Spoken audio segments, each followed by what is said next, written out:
তোমরা সকলেই একটা বিষয় জানো যে পশ্চিমবঙ্গে এখন যে একটা কনস্টেবলের চাকরি করতে গেলেও কিন্তু কম্পিটিশন প্রচন্ড পরিমাণে। একটা 10,000-এর যদি ভ্যাকেন্সি বের হয় সেখানে 16 lakh 17 lakh form fill up কিন্তু হচ্ছে।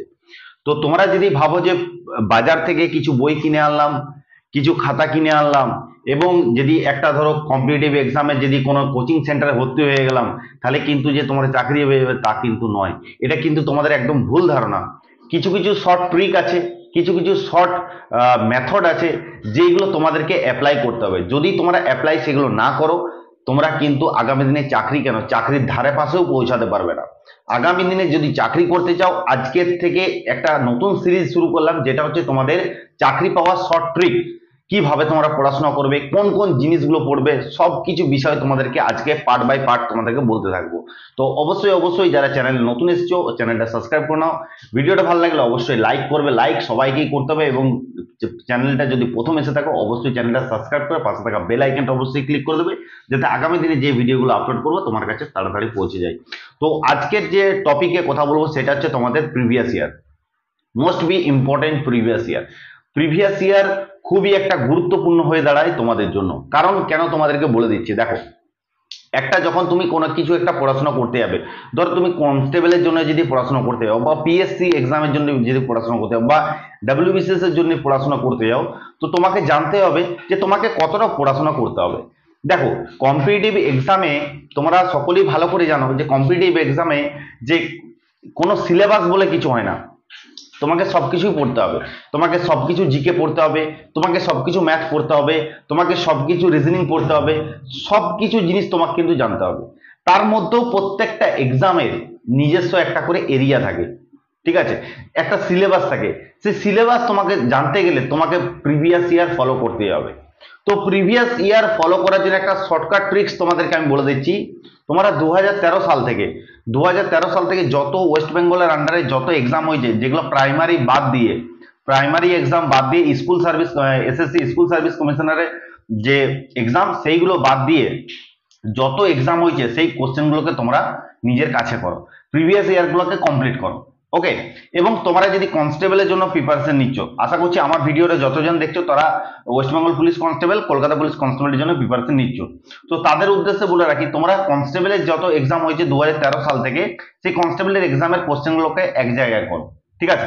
এক জায়গায় করার পর যত যেখানে ডাব্লিউপি আছে, ডাব্লিউপি কনস্টেবল আছে, তারপর তোমাদের কেপি কনস্টেবল আছে, এক্সাইজ কনস্টেবল আছে, ওয়ার্ডার কনস্টেবল আছে, যত কনস্টেবলের এক্সামের তোমাদের প্রিভিয়াস ইয়ার কোশ্চেন, সেগুলোকে এক জায়গায় করো। এবং প্রতিদিন প্রতিদিন একটা তোমাদের রুটিনের মধ্যে রাখো যে সারা দিনে আমি 10 মিনিট টাইম দেবো যে এই প্রিভিয়াস ইয়ার কোশ্চেনগুলোকে দেখার জন্য, ঠিক আছে। বেশি না, 10 মিনিট প্রতিদিন একটা করে সেট নাও, যে প্রিভিয়াস ইয়ার কোশ্চেন, সেটাকে তোমরা প্রতিদিন জিকে গুলো দেখো। প্রতিদিন আজকে জিকে গুলো দেখলে, কালকে অঙ্কগুলো দেখলে, কাল পরের দিন রিজনিং গুলো দেখলে, তারপরের দিন ইংলিশ গুলো দেখলে, এরকম করে 10 মিনিট 10 মিনিট টাইমটা দাও।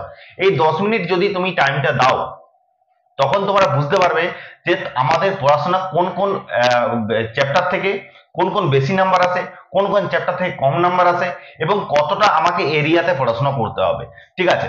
সাপোজ যদি তোমাদেরকে আমি উদাহরণ হিসাবে বোঝাই, যে কনস্টেবল এক্সামের জন্য অর্থাৎ রবীন্দ্রনাথ ঠাকুরকে জানলেই হবে, রবীন্দ্রনাথ ঠাকুরকে জেনে রবীন্দ্রনাথ ঠাকুরের মা বাবাকে জানলেই হবে, ঠিক আছে।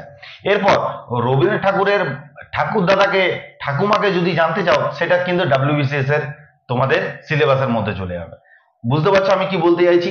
অর্থাৎ আমি বলতে চাইছি যে উপরে উপরে যে জিনিসগুলো হয় সেগুলো শুধু পড়লেই হবে কনস্টেবলের জন্য। তোমার যদি ভালো ডিপলি ভাবে যদি পড়তে হয়, সেটা অন্য এক্সামের জন্য, ঠিক আছে, ডাব্লিউবিসিএস, পিএসসি, ঠিক আছে। তাহলে আমাদের কনস্টেবলের জন্য বেশি ডিপলি এক্সামের পড়েও না, আর সেগুলো পড়ারও দরকার নেই, আমাদের উপরে উপরে একটু করে পড়লেই হবে। তাহলে সেক্ষেত্রে তোমরা প্রত্যেক দিন নিজেদের রুটিনে 10 মিনিট টাইম এমন রাখবে যেখানে তোমরা প্রিভিয়াস ইয়ার কোশ্চেন দেখতে পারো। Previous year question most be important দেখাটা। 10 মিনিট যদি তুমি টাইম দাও, সেই 10 মিনিটে যদি তুমি প্রিভিয়াস ইয়ার কোশ্চেন গুলো তুমি যদি দেখো, অ্যানালাইসিস করো, তুমি বুঝতে পারবে যে আমাকে কোন বইগুলো পড়তে হবে, কোন কোন টপিক গুলো পড়তে হবে, কোন কোন আমাকে বইগুলো পড়লে, টপিক গুলো পড়লে যে আমার এইখান থেকে আমাদের কোশ্চেন আসতে পারে, সেগুলো তুমি কিন্তু বুঝতে পারবে। তো এই জিনিসটা তোমাদের কাছে খুবই গুরুত্বপূর্ণ, যেটা তোমরা নিজেদেরকে হারিয়ে ফেলো। আজকে যদি তুমি প্রিভিয়াস ইয়ার কোশ্চেন না দেখো, তখন তুমি কি করবে, এই বইটা পড়বে, ওই বইটা পড়বে, এই চ্যাপ্টারগুলো করবে, ওই চ্যাপ্টারগুলো করবে, যেগুলো তোমাদের কোনো পরীক্ষায় আসবেই না। তো মোস্ট বি ইম্পর্টেন্ট তোমাদের প্রিভিয়াস ইয়ার কোশ্চেন অবশ্যই সকলেই দেখবে, এবং প্রিভিয়াস ইয়ার কোশ্চেনগুলো যখন তোমরা দেখবে, সেই প্রিভিয়াস ইয়ার কোশ্চেনগুলো যখন তোমরা অ্যানালাইসিস করবে, সেইগুলোর কিন্তু তখনই উত্তরগুলো একটু জেনে নেবে, কারণ আগামী দিনে যে পরীক্ষাগুলো হবে কনস্টেবলের ক্ষেত্রে প্রিভিয়াস ইয়ার কোশ্চেন থেকে কিন্তু রিপিট হয়, 4 থেকে 5 নম্বর কিন্তু হুবহু রিপিট হয়। তার জন্য বলছি previous year question most be important হয়ে দাঁড়ায় তোমাদের বোঝার জন্য, যে আমাদেরকে কতটা এরিয়া জুড়ে পড়তে হবে, আমাদের কনস্টেবলের সিলেবাস কি, এই সিলেবাস বোঝার জন্য তোমাদেরকে most be important previous year. তো প্রিভিয়াস ইয়ার অবশ্যই দেখো, তোমাদের কাছে যদি না থাকে আমাকে বলবে, আমি চেষ্টা করব তোমাদেরকে প্রিভিয়াস ইয়ার কোশ্চেন জোগাড় করে দেওয়ার জন্য। তো অবশ্যই আশা করছি বুঝতে পেরেছো তোমরা সকলেই যে প্রিভিয়াস ইয়ার তোমাদের কাছে কতটা গুরুত্বপূর্ণ। তো ভালো করে প্রিপারেশন নাও, তোমাদের যদি কোনো অসুবিধা হয় আমাকে হোয়াটসঅ্যাপ করবে, আমি তোমাদেরকে অবশ্যই হেল্প করব। ভিডিওটা ভালো লাগলে লাইক করবে, লাইক সবাইকে করতে হবে, লাইক করে দাও সকলেই। এবং ভিডিওটা যদি মনে হয় যে দাদা হেল্পফুল বানিয়েছে, তোমাদের প্রত্যেকটা বন্ধুদেরকে এডুকেশন গ্রুপে একটু শেয়ার করে দাও, এবং চ্যানেল নতুন এসে থাকলে সাবস্ক্রাইব করে দাও। ওকে, চলো দেখা হচ্ছে নেক্সট ভিডিও। জয় হিন্দ, জয় ভারত।